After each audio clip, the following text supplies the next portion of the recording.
Welcome back to the channel. In today's video, we're going to be spectating one of the most competitive Call of Duty matches for Warzone that you'll pretty much ever see. This was from Twitch Rivals. We're going to be shifting from various different perspectives and talking about how that type of gameplay in a private match with a stacked lobby where everyone in the lobby probably averaging between about 3 and 5 KD, somewhere in the mix. Some people above 6, some people around 2, but overall this is the most stacked lobby that you'll probably witness in terms of competitive nature, and you're going to see how this game plays completely different. Obviously, skill-based matchmaking is a thing within Warzone, and we talk about the various lobbies: bronze, silver, gold, diamond, platinum, with the various levels. But this is the tippity top. There is an impossibility to ever get this lobby in regular matchmaking, and that's why custom games allows for this. Obviously, there's some issues with custom games and ways to make this a little bit more entertaining because of the format. But we're going to talk a little bit about that. If you do enjoy the video, learn something new, please do me a favor, hit that like button, subscribe with notifications on. Also, just a heads up, I'm going to put links to all of the guys that I'm covering here in the description. I highly recommend checking them out. Regardless of what gameplay is featured here, these are all top players. They are excellent at what they do. Just obviously, when you get into certain situations, one of the biggest differentiators in a gunfight is, no matter how good both of these players are, is positioning. And you know, that plays a huge role of it. A little bit of luck goes involved, but we'll talk about that as we go through the gameplay. So pretty straightforward here. We're following, we had Reed Boy in the beginning. Now we're following Frozone, and you're going to see the strategies differ depending on what team we end up spectating, and inevitably positioning early in these types of competitive settings are really what's going to separate you from the rest of the competition and allow you to actually get more placement points, because you get awarded points for kills and placement depending on where you place, whether it's top 10, top 12, top 5, or first. You're going to get various points. So it is very important to stay alive longer, as long as you can, and rack up as many kills as you can. And you'll see kind of how these strategies differ. And over time, they did a total of 5 or 6 matches, I believe, and you see the changes in strategy based off the changes in zone. But this is one specific match where they're all synced up, and literally when we transition, this is exactly what was happening at the different points of the map. So this was a little tricky to get set up, but obviously I think it adds a lot of value because it kind of changes the overall mindset on how these players play. Normally we've covered a lot of these players, and what you see typically with this style of format is they have a lot of respect for the other players in the lobby, so they don't typically split off that far on their own. They don't play reckless, and they usually are very close to their team because they're going to want to trade out the kill, because it is nearly impossible to get enough money, get to a buy station, and buy back your teammate. So right here, obviously, they're engaged in a gunfight, and you can see how close they are together. They're pretty much all looking in the same direction. Clear comms, and that's what I really like about these style of format. If you haven't had a chance to watch a private or custom game, next time it's on the calendar, I would try to circle it to watch it, because you get to see a lot of these top players, what's going through their head. A lot of times they don't talk through that. They just game, and they're better than everyone in the lobby, so they make it look easy. But when they're doing this, there's open communication. They argue a little bit, they debate, and they really talk through situations, and inevitably are making themselves better players. So you kind of see all this. Obviously, they had to trade one out. They lost one, but it'll work out. Got to go to Gulag. It gets particularly complicated with that as well, because when you go to the Gulag, everyone's good, so the odds of you coming out of the Gulag are much lower than a standard public match. So he comes through, ends up plating up. The guy, the people don't miss either. Like they end up pegging shots. So there's a lot of things that kind of take you out of your comfort zone. They're not sure exactly where the guy went. They're thinking he's in the smoke. He repositions, tries the mantle, and then you can hear the guy come through, and he ends up snapping and destroying that guy. And so a lot of the gunfights are decided purely off positioning. Obviously, you can get the little quick flick with the snipe. Snipers are very valuable in these types of modes because you can get an insta down. But it's also that trade-off where, you know, you could down someone, but then if you can't finish them off, they can get the revive off. Self-revives, obviously, is floor loot. Kind of create a little bit of randomness. He hits this nasty shot, cleans it up. Didn't matter who the heck was in that driver's seat. By them driving by, they end up getting shot.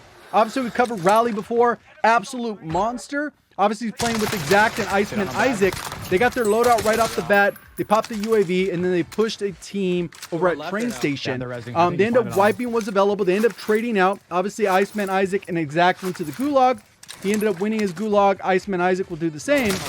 But they ended up pulling off this team, and whoever was left already started coming back from the Gulag. So you can see where they're at. They're very far outside the zone, and this does create a little bit of complications because if you're not in good position, that means you are forced to go from where they're at into the zone with a very predictable pattern and a forced timetable. When you have that issue, good players are going to destroy you. Average players will destroy you. So positioning becomes incredibly important throughout the entire match. What you can see is a track that ended up grabbing the most wanted because they figure they're going to be posted up here for the next 3 minutes or so. They can go ahead and play a little bit conservative. Nobody gets down, and then they'll end up with some cash, which will be enough for them to get a self-revive and those types of things. But as you come through, you kind of learn from this experience. The amount of ammo you have, loadout, everything, it's all important. You can see Youngsters just got destroyed from up above. Youngsters is an amazing player. I think he has like a 7+ KD. We covered him on the channel, but it didn't matter. The positioning of Frozone allowed him to get an easy kill, and that's nothing against Youngsters. It's just how it is. Sometimes these things work out, and you'll see in a bit that even the top players that rush around and they're going to be playing completely different. Because there's $250,000 on the line. Right here, we're following Yeet, another amazing player I haven't covered, but he is definitely a top-tier talent in terms of KD, win-loss, all that type of stuff. He's a very, very good player. Maybe we'll cover him in the future, but he is a very top-tier player. So Precision Strike comes in. They obviously cleared the roof so they can go ahead and roll up. They called in the cluster. That's how you take it. Luckily, there was 2 self-revives on this. Then he's got to go watch the ladder. Somebody snuck up. They got the good call out. So there's a lot of things happening at once, but if he doesn't get these 2 gunfights right here, maybe it still works out the same, because obviously with these custom matches, they're not allowed to modify the rules for whatever reason. Activision needs to get on that if they want to make this a more balanced mode where they can actually make some adjustments. But it's very important that he pulled off those gunfights there and was able to help clean up and trade out those kills without them losing anybody, because even though there is going to be prison break or whatever the heck it's called, they still... It's very important that they're all able to stay alive, because especially in this type of mode, the strength in numbers, you're not going to get back to a bye. The odds of you winning the Gulag are lower. So every little decision is under a microscope. You can't be making mistakes. And that's really where everything comes in. And if you end up making one mistake, it could set you back the entire match, because you're trying to regain. And when you're regaining against people who are in better position and are equally skilled, you're basically setting yourself for a near impossible task. We're back over here at Frozone. Obviously, they're still sniping over there at prison. They got a wonderful zone, so you're able to position early. Any player, when you see a good zone, you get towards the middle, you're going to get good placement with that. And I think that's what you started seeing as the matches went on. The end zone got more and more competitive, because everyone realized, yeah, if we get there early, we can hold position, get easy kills, gatekeep, because at the end of the day, everyone is equally skilled in this lobby, which is going to lead to less kills, a little bit sweatiness, a little bit more passive play, but it is the smart way to play it. When it means you getting first place, you're going to walk away with $30,000 in your pocket, or $15,000, right? So there's a little bit of team shoot go on here. Good comms. You can stay. They still kind of posted up on this area. If they were playing a regular pub, you would never see that. They take a look at the zone every so often, deciding how they want to rotate. Anyone who's played the pubs before and you have a prison zone, if you rotate late, even if those guys have like a 0.75 KD on top of the tower, it gets very difficult to challenge those players. He ended up taking out Clutch Belk, which that dude's an absolute monster. But it didn't matter. He caught him off guard. He came around positioning. They were going to go for the heli. It's just good timing. He comes around the corner. He gets a nice little flick snipe. And then it looks like the other guy took off. I don't think they ended up finding him unless his teammate got the kill and it didn't pop up. So now he's going to go get self-revive. that most wanted ends up paying off there because they're all able to get the self-revive. Munitions or armor box could be very useful later on as well. He ended up with the armor box. Just going to throw down the prox mine. All of them have a satchel. Heartbeat sensor might be better than grass grenade, but who knows? We're back over here on Yeet. We got a jailbreak imminent. And they're really just paying attention to what's going on. In Iron's case, you'll see what ends up happening is he has to play even more passive because he doesn't have self-revive. So he can't really overextend himself to peak because he will likely get thirsted rather quickly. So you just got to play smart because, like I said, everyone in the lobby is going to be extremely talented. All we have to watch out for this point is... So obviously everyone is spectating still because it's a private match. So all 50 teams, 146 players come back in and the lobby dies pretty quickly. Look at the little motorcade down below. Obviously vehicles are incredibly crucial. If you get a trophy system and a powerful vehicle like the Bertha, you guys can go ahead and navigate around the map. But again, this becomes a little bit difficult because if you get a Bertha and your team gets other vehicles, you guys are all a little bit split up. So if a team really wants to aggro you, they can. But the issue why it's not really like it doesn't happen like a bunch within these lobbies is that you have a bunch of people that do not have means to loot a body. Normally in a pubs match, you go ahead and you run over, you get a kill, you go clean up, you loot the body. They have all the ammo you need. You rinse and repeat. You do that over and over. With every kill they will get up top of here, they have virtually zero chance to loot that body unless it's just somebody coming back from the gulag. It lands, and then you get a little bit of SMG ammo. But for their loadouts, SMG ammo isn't necessarily practical because they're using DMR, maybe MAC-10, but they're not really using the MAC-10 until the end of the match. If it was going to be a close quarters, they got to push down the stairs. The zone's a certain way. I have an ammo box. And this is kind of how you have to play it because this is the smart way to play it. Obviously you can say, hey, go around, but then he dies and now his team's down a player. They basically lose out in those scenarios. So you can see they're cleaning up the lobby a little bit, whoever they can. It's not a lot of kills, but anyone coming back in the air, getting bought back. The lobby, already 40 plus people died out, and we've already lost 9 teams from that jailbreak. So pretty straightforward there. And what happens is if you're set up with this particular setup, you can see those Berthas running around. We're going to go ahead and switch to them in a quick second. But having the opportunity to have like a high zoom optic like the HDR makes the weapon incredibly powerful because if most people are even running a rifle, it's going to take them 14, 12, 11 shots, somewhere in there. They get a couple headshots, maybe 9 shots. It gives you tons of time to react. And this just allows you to maybe make plays that you wouldn't otherwise make. 332 meters, that distance, no matter how good that player was, no matter how much the movement, because they were trying to move, irrelevant because positioning is key and everyone in the lobby has to converge on their location. Obviously, I didn't mention it, but this is Iron. If you guys you don't know who he is #1 in wins in all of Warzone for the Battle Royale. He has over almost 3,000 wins now, but that's just kind of like a lot of wins, and he wins like 55-60% of his matches. We covered him a couple times on the channel. He's an absolute monster in terms of skill. Obviously, he plays the game a little bit differently with the 100% goal of winning. So obviously, the kills per game is a little bit lower, but well above average, way better than it's top tier in everything, top 1% of everything. So we're back on Rallied, and obviously they're in a regain game.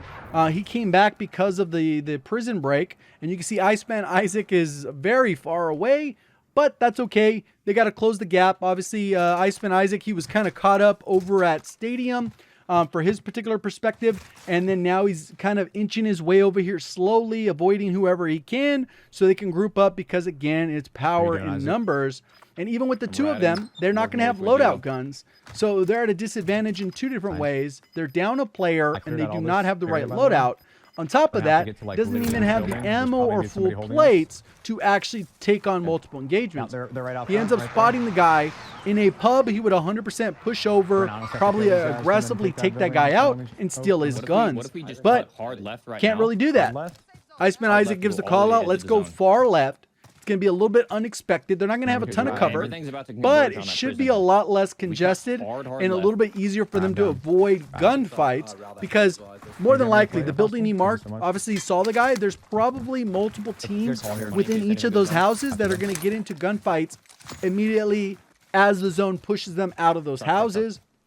And then everyone at prison that can see them from up the top, Iron, Mark, and Yeet, they're just going to be able to snipe them or DMR them or whatever, and have that option to take them out. So here he goes. He got a little bit of ammo because Iceman Isaac was able to loot. He did have a little bit of that. And now you can see these 5 Berthas on one screen with a cluster going off nearby. You can see the 2 Berthas are a little bit further away. And then we have the 3 Berthas near us. It looks like one of the Berthas might have destroyed. They swapped vehicles possibly. And they're just spamming the vehicles. And if they have a trophy, very hard to deal with because 1, they don't have the ammo. 2, if you do fire that ammo, you got to reload. They could jump out on you. They're almost too powerful for this mode. So in a setting, they might be disabled. But in reality, how would you navigate across the map? There's tons of issues with this. Nobody has the right answers on how to make competitive the most interesting thing. But after that, he just ends up getting run over. And there's nothing you can do about that. It was a 3v1, 3v2 situation there.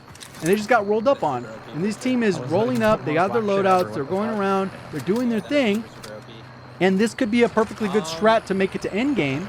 But based off the zone, they're very predictable locations. Even without a UAV, everyone knows where they're at in the lobby. And it's very easy to take them out as they're rotating in, because it's just a vehicle. You got high ground. Positioning's key. So right here, now they've shifted over here where Frozone's team, they've crept up over here. They've gone through a lot of engagements in between that other spot to here.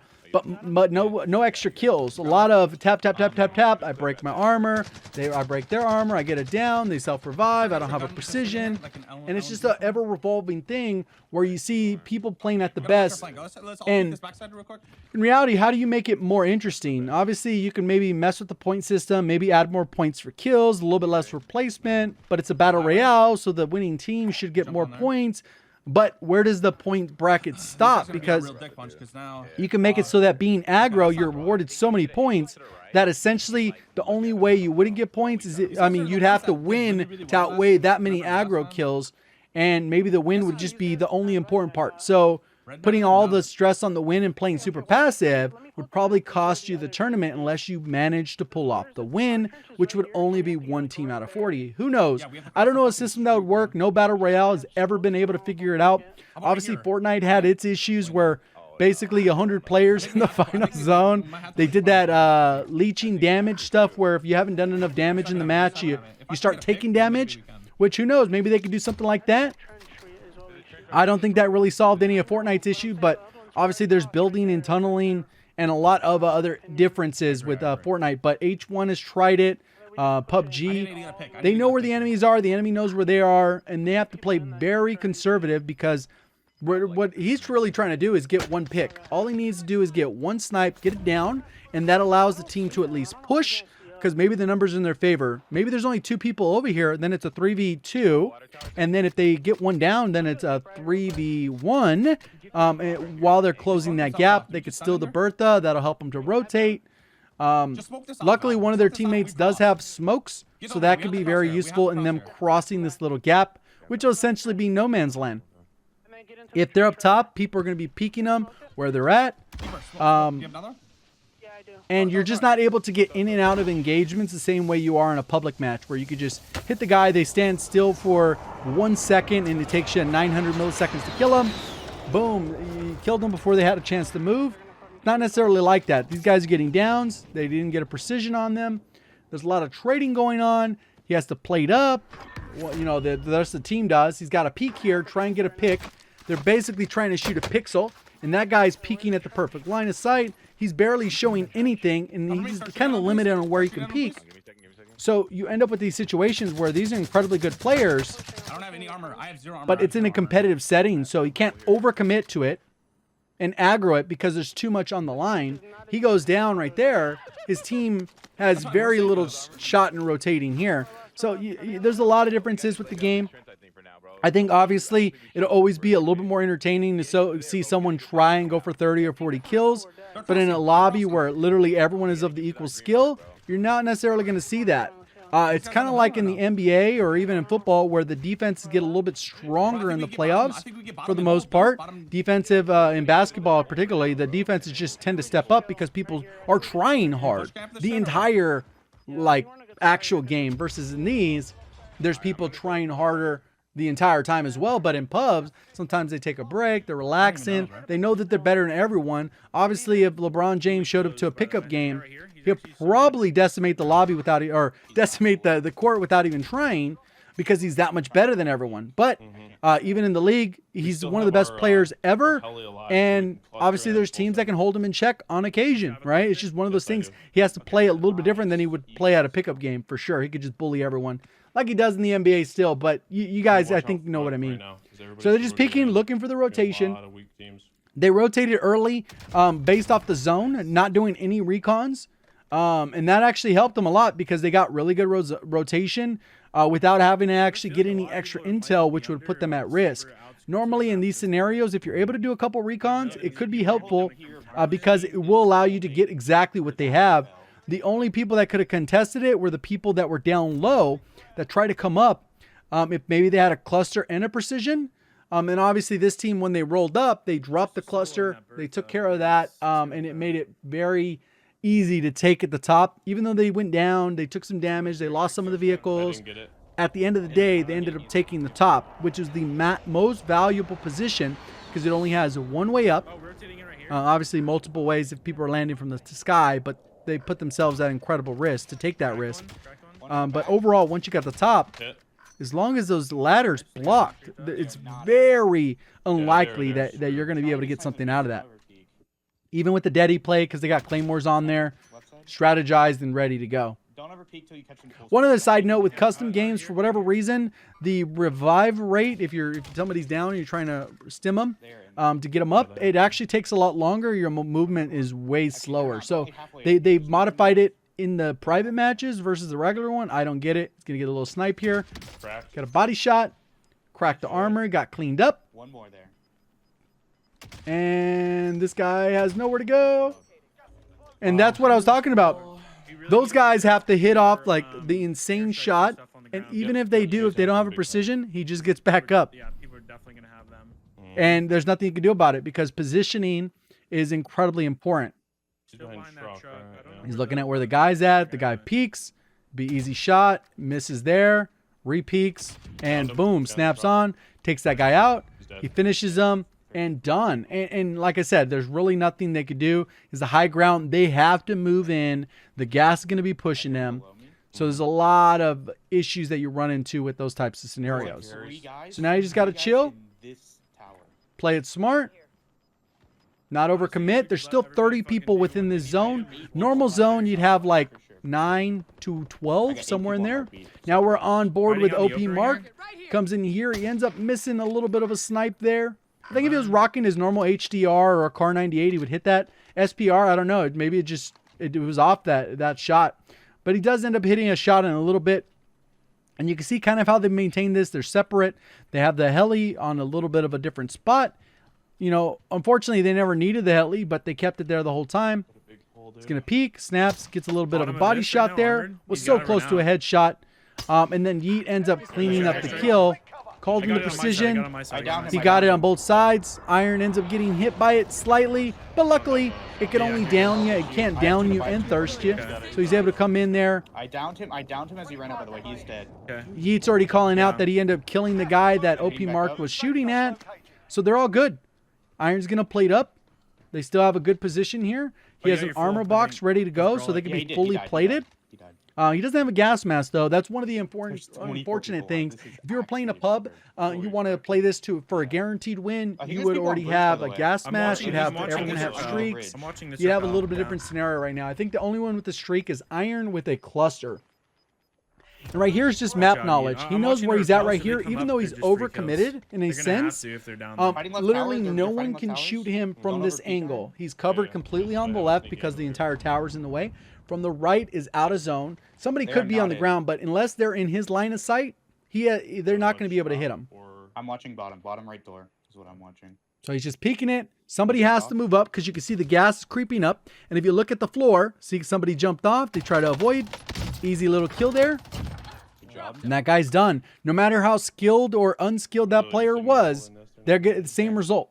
And it's going to be another person. I got a stun in there. Just peek it. Wait for it.